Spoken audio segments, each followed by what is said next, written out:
कहते हैं कि संत तुकाराम जी पंढरपुर गए और विट्ठल भगवान के दर्शन करने के लिए गए। और जब वो विट्ठल भगवान के दर्शन करने गए तो लाइन में लगे हुए थे, बाहर जूते चप्पल उतारने का वो थॉट था। लेकिन तुकाराम जी महाराज बहुत ही सरल स्वभाव के थे और इतने सरल स्वभाव के थे कि उन्हें बस सिर्फ भगवान के अलावा कुछ नहीं दिखता था। तो जब वो मंदिर के अंदर घुसे ना, तो उन्होंने थोड़ा सा ये देखा कि अगर चप्पल बाहर खड़ी रहेगी मेरी, या मैंने चप्पल बाहर उतारी, तो हो सकता है मेरा ध्यान एक पल के लिए चप्पल में चला जाए कि यार कहीं चप्पल चोरी तो नहीं हो जाएगी। तो तुकाराम जी महाराज ने क्या किया, एक इधर साइड में बैग था, उस बैग में अपनी चप्पल डाल ली और अंदर मंदिर में चले गए। अब वो मंदिर में दर्शन कर रहे हैं, थोड़ी देर में किसी के ध्यान पड़ी, अरे ये चप्पल लेके अंदर आ गया। तो कई लोगों ने बड़ा कहा कि यार ये क्या पागलपन है, ये आदमी चप्पल लेके अंदर आ गया, बाहर निकालो इसे। तो तुकाराम जी महाराज को मंदिर से बाहर निकाल दिया गया। ओके, तो तुकाराम जी महाराज मंदिर के मेन गेट पे तो बहुत भीड़ थी, मंदिर के दूसरी तरफ जाके हे विट्ठल मेरे साथ ये क्या किया, विट्ठल मेरे को ऐसा क्यों किया, और विट्ठल भगवान के लिए वो वहीं पे प्रार्थना करने लगे। तो कहते हैं पंढरपुर का पूरा मंदिर का मुंह जिधर तुकाराम जी बैठे थे उधर घूम गया। तो कहते हैं कि सरल ध्यान से, स्वभाव से अगर आप कुछ भी करोगे तो आपको भगवान मिल ही जाएंगे। जितने भी लोग लोनली है, मैं उनको एक ही चीज कहना चाहूंगा, देखिए लीडर जैसे जैसे ऊपर जाता है लोनली होता है, ऊपर के खिलाड़ी सारे लोनली होते हैं। तो अगर भगवान ने आपको पहले ही लोनली बना दिया, इसका मतलब मुझे तो ऐसा लगता है कि आपके अंदर लीडर बनने की बहुत बड़ी क्षमता है। आप ऊपर जैसे जैसे जाओगे धीरे धीरे आपसे लोग मतलब के लिए जुड़ेंगे, कट जाएंगे कई लोग, जो भी आपसे मिलेगा प्रोफेशनली मिलेगा और कुछ होगा। अभी आज मोदी जी को क्या पता कौन उनका सगा है, या कोई भी टॉप लीडर है, सीएम है, उसको क्या पता कौन उनका सगा है। कोई उनसे टेंडर लेने के लिए आगे पीछे घूम रहा है, कोई किस चीज के लिए आगे पीछे घूम रहा है, और पता भी नहीं होता है कि किसके चेहरे पे क्या है, किसके मन में क्या है। तो कहते हैं लीडर हमेशा लोनली ही होते हैं। आप में से कितने लोगों को ऐसा लगता है, एक सवाल पूछता हूं, कोई महिला ऐसी है यहाँ पे जो बहुत कुछ करना चाहती है लेकिन घर परिवार बच्चों की जिम्मेदारी के कारण नहीं कर पा रही है ना? काफी सारे हैं। और एक मिनट के लिए मैं कहूं ये सारी जिम्मेदारियां आपकी हम ले लें सब मिलके, तो कर पाएंगे हैं? तो देखो ये लोनली होना चाहते हैं। मतलब देखिए जिनके पास है ना, वो कहता है यार ये नहीं होते ना तो हम बहुत कुछ कर लेते, और जिनके पास कोई नहीं है वो कहता है यार कुछ नहीं है इसलिए मैं नहीं कर पा रहा। ये तो बहुत बड़ा दुविधा है। लेकिन सच ये है कि जितने भी लोगों ने बहुत ही बड़ा किया है, they have done it alone, they started it alone, धीरे धीरे कारवां जुड़ता चला गया। तो जो लोनलीनेस की सिचुएशन है ना, लर्न टू एंजॉय इट।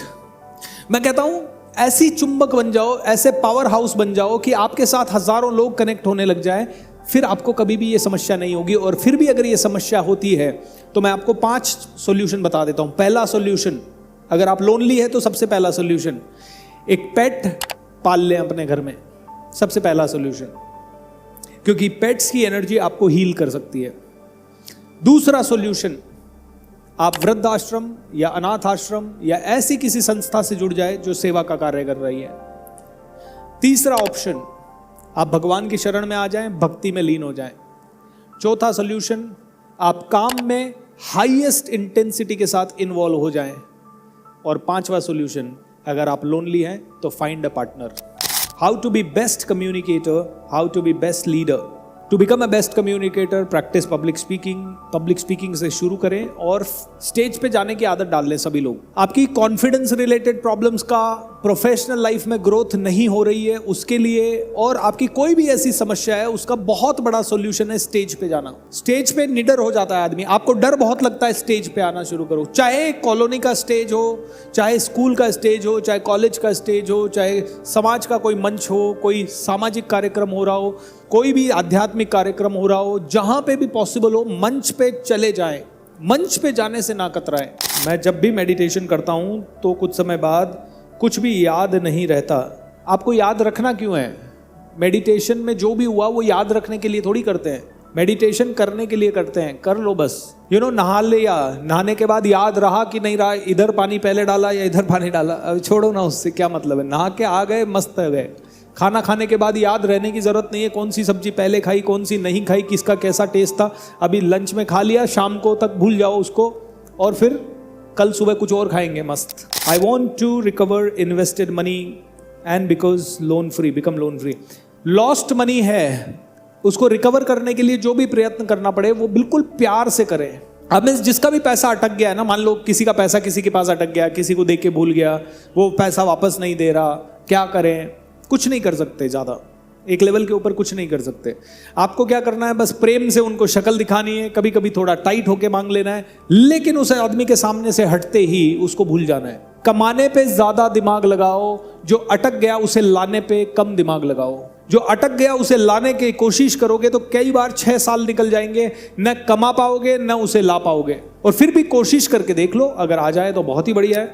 जिस भी बैसाखी के सहारे आप खड़े हो, आपको लगता है कि नहीं, आपके अंदर से बहुत ख्याल आ रहा है कि मैं बिजनेस करूं, ये करूं, लेकिन आपने नौकरी की बैसाखी पकड़ी हुई है और 10 साल से नहीं छूट रही। आज छोड़ो उस बैसाखी को। अरे सर बैसाखी छोड़ दी, कैसे काम चलेगा? तो प्लान करके 2 साल में छोड़ो। आपको लगता है कि आपकी परिवार आपकी कमजोरी पड़ रही है, तो परिवार से दूर रहिए थोड़े दिन के लिए।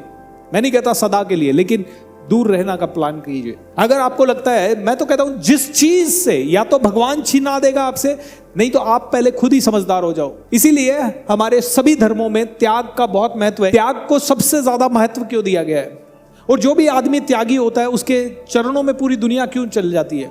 क्योंकि वो त्यागी के अंदर एक ऐसी ताकत होती है जिसके कि वो कहता है मुझे ये खाना अच्छा लगता है, मैंने छोड़ दिया। मुझे परिवार अच्छा लगता है, मैंने छोड़ दिया। मुझे संसार अच्छा लगता है, मैंने छोड़ दिया। मुझे कपड़े अच्छे लगते हैं, मैंने छोड़ दिए। जो जितना बड़ा त्यागी उसका उतना ही बड़ा पावर, जो जितना बड़ा त्यागी उसके अंदर उतने ही बड़े गुण।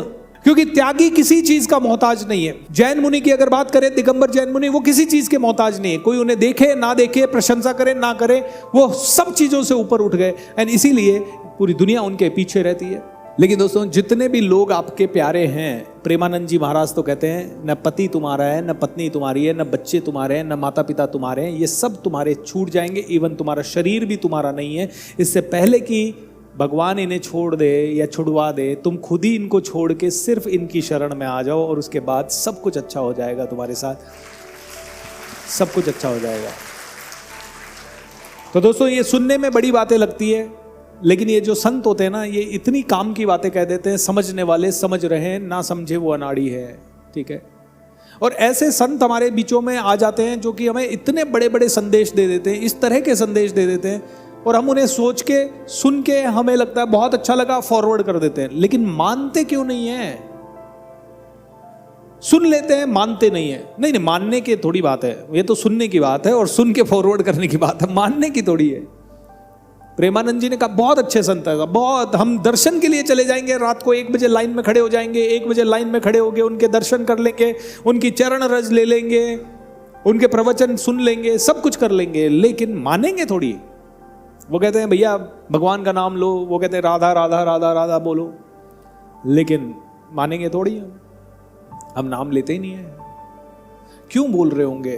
क्योंकि वो यही कहते हैं कि भैया ऐसा नहीं है कि राधा नाम लेने से सिर्फ राधा रानी आपके सामने आ जाएंगी या कुछ हो जाएगा। शायद इतना जल्दी तो नहीं होगा, तपस्या तो करनी पड़ेगी।